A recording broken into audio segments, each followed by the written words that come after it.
Hi Leute, ich bin Hiro und willkommen bei Einfach Japanisch. Japan. Das ist ein Land mit ganz interessanten Regelungen und No-Gos. Einige sind ein bisschen skurril und eins davon sind die Schuhregeln. Heute möchte ich darüber und ein paar weitere Sachen erzählen. Los geht's! Einige von euch wissen bereits, aber in Japan muss man die Schuhe am Eingangsbereich ausziehen. Das gilt nicht nur für Wohnungen oder Häusern, sondern auch für Schulen. In den Schulen sieht es so aus, dass man da am Eingangsbereich die Schuhe auszieht und die eigenen Schuhe im eigenen Schließfach eintut und stattdessen dann mit dem Latschen weitergeht. Also das wäre sozusagen die Hausschuhe. So was Ähnliches gilt auch für Fitnessstudio oder auch für Schwimmbäder. Da heißt es auch im Eingangsbereich die Schuhe ausziehen und dann entweder mit Socken oder mitgebrachten Sandalen reingehen. Hat auch damit zu tun, dass dann die Umkleidekabine weniger dreckig wird, falls mal draußen geregnet hat. Und es ist dann auch theoretisch hygienischer, weil man halt den Dreck von draußen nicht mit in die Umkleidekabine nimmt. Ach, apropos Schwimmbad, das muss ich noch kurz loswerden. In japanischen öffentlichen, städtischen Schwimmbädern gibt es eine Regelung, dass man mindestens einmal pro Stunde so ungefähr 10 Minuten Pause machen muss. In der Zeit müssen alle aus dem Schwimmbad rausgehen und draußen kurz chillen. Manche machen auch ein bisschen Sport, Dehnübung und so weiter. Das ist irgendwie so da, um etwas, ja, Badeunfälle zu vermeiden. Ob das was bringt oder nicht, kann ich euch nicht sagen. Da kenne ich keine Statistik. Also es gibt auch keine Statistik mit oder ohne in Japan. Aber so ist das halt seit zig Jahren. Das war auch schon immer so und so habe ich es auch erlebt. Im Fitnessstudio ist das nicht der Fall. Da sieht es ein bisschen anders aus. Okay, zurück zum Thema. Ach ja, und bei den Schulen oder zum Beispiel Fitnessstudio, da zieht man halt die Hausschuhe an. Und wie heißen diese Hausschuhe?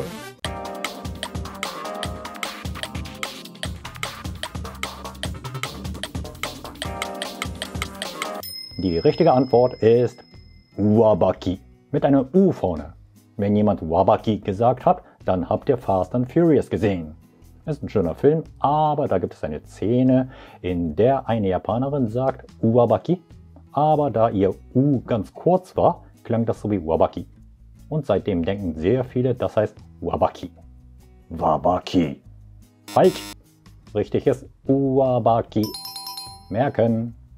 Und sollte jemand Wabaki sagen, könnt ihr auch dann korrigieren. Das heißt Wabaki. Okay. Und jetzt zum Thema Wohnung.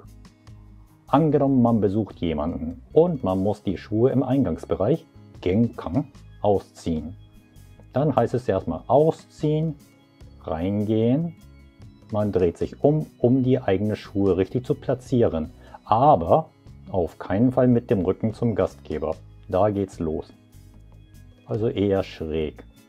Wenn man sich erfolgreich richtig umgedreht hat und die Schuhe nehmen möchte, muss man den inneren Scanner aktivieren und den Eingangsbereich, Genkan, komplett durchscannen. Dann stellt sich die Frage, okay, wo sind die anderen Schuhe und wo ist das Schuhfach oder wo ist der Schuhschrank, auf welcher Seite? Die Seite mit dem Schuhschrank ist nämlich Kamisa.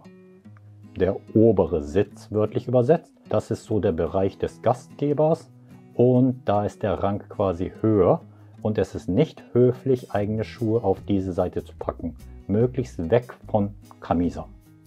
Die andere Seite heißt dann Shimosa. Unterer Sitz, also untere Seite, weit weg vom Schuhfach. Das ist die richtige Position. Aber die Schuhe dann auch so umdrehen, dass die Schuhspitze zum Ausgang zeigen. Weil damit möchte man sagen, ich bin auch bereit zu gehen. Ich will nicht in eure Wohnung reintreten und irgendwas Schlimmes machen. Damit setzt man ein Zeichen. Ist prinzipiell nicht so schwierig, wenn man das einmal verstanden hat, aber anfangs kriegt man auch ein bisschen Panik, wenn man das nicht so ganz weiß und keinen Fehler machen möchte. Auf jeden Fall heißt es dann nicht zu viel nachdenken. Aber es gibt auch Häuser und Wohnungen, bei denen die Schuhordnung komplett katastrophal und chaotisch ist. Da macht man sich nicht so viele Gedanken mit der ganzen Positionierung. Dann heißt es einfach nur umdrehen, Schuhe umdrehen, irgendwie sauber platzieren und gut ist. Das ist schon deutlich besser und angenehmer. Ach, Wenn man drin ist, bekommt man entweder Latschen oder man läuft mit den Socken durch die Wohnung. Und auch bei dem Latschen heißt es dann nicht auf die Tatami-Matte treten. Das ist schlecht. Und warum? Auf die Tatami-Matte kann man sich ja hinlegen. Das ist kein Boden, sondern quasi auch so eine Sitzfläche. Und es wäre unhöflich, mit Quasi-Schuhen, also Hausschuhen, da drauf zu treten. Das wäre dann ja nicht sauber. Was man auf keinen Fall machen darf, ist das Treten der Ränder von Tatami-Matten. Und warum ist das so? Könnt ihr mal raten. Hier habe ich 3 Möglichkeiten.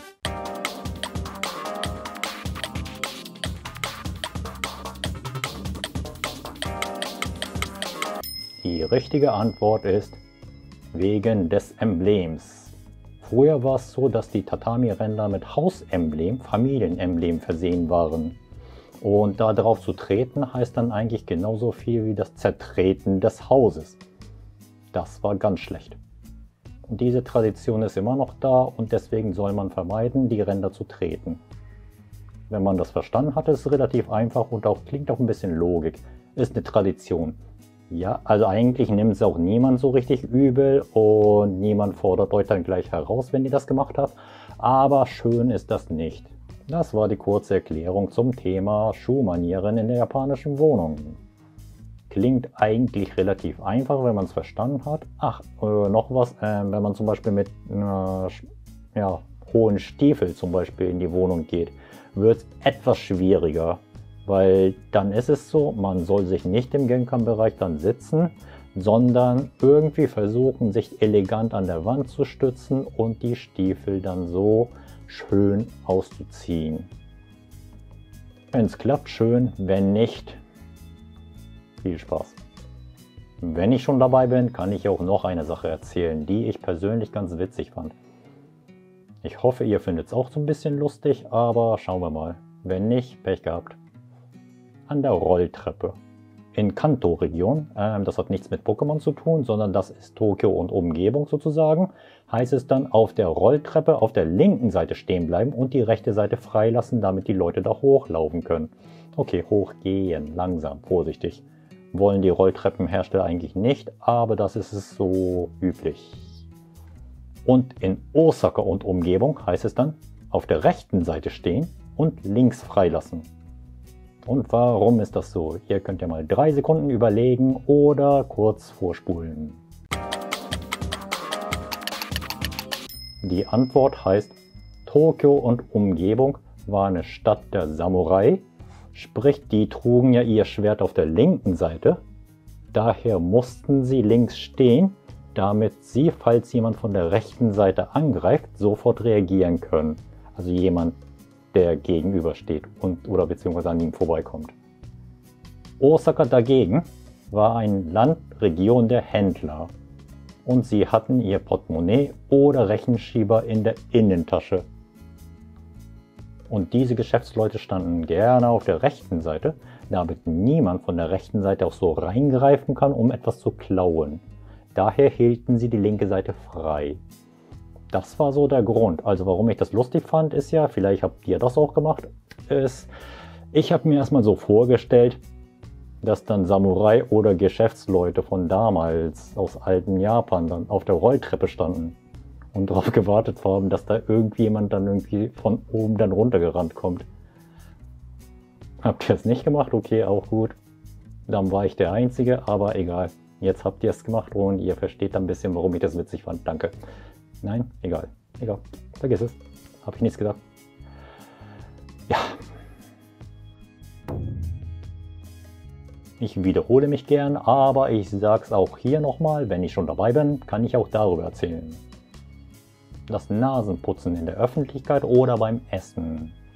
Man hört dann oft, dass das ein absolutes No-Go in Japan ist, aber mittlerweile ist das auch nicht so schlimm und fatal.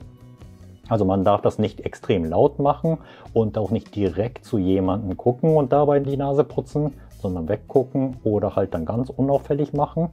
Ja, ich meine, es ist ja einfach so, manchmal lässt sich sowas nicht vermeiden und es ist dann besser, halt einmal die Nase zu putzen, als irgendwie dann anders laut zu sein, was unangenehm ist. Laut Umfrage im Jahr 2016 hieß es auch dann, dass über 60% der Japaner gesagt haben, ja, ist halt so, kann man nichts machen. Also es ist nicht so, dass ich euch dann sage, jo, putzt eure Nase, wo ihr wollt, wie ihr wollt, so laut wie ihr wollt in Japan, sondern dass das nicht mehr so ein, ja, extremes Tabu ist. 最後に Danke, dass ihr bis zum Schluss angeschaut habt.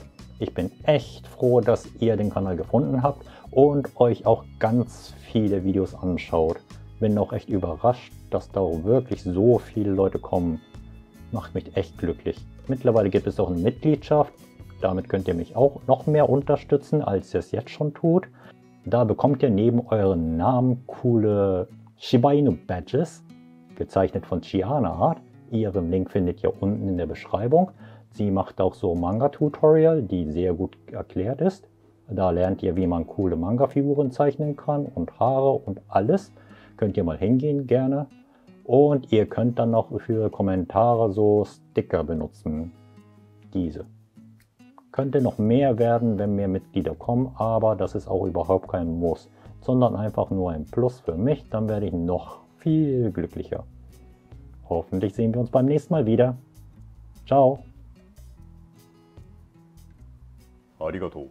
すごいサポーターの皆さん。ベンジャミンさん、フレクシーさん、ラルフさん、ナディーンちゃんさん、メクソコレスさん、シアナさん、そしてサポーターのみんな、ババハフトさん、フィリックスさん、ケイトさん、カニさん、スーパーソニックコレクターさん、クリストフさん、ドンチキンさん、みんな本当にありがとう。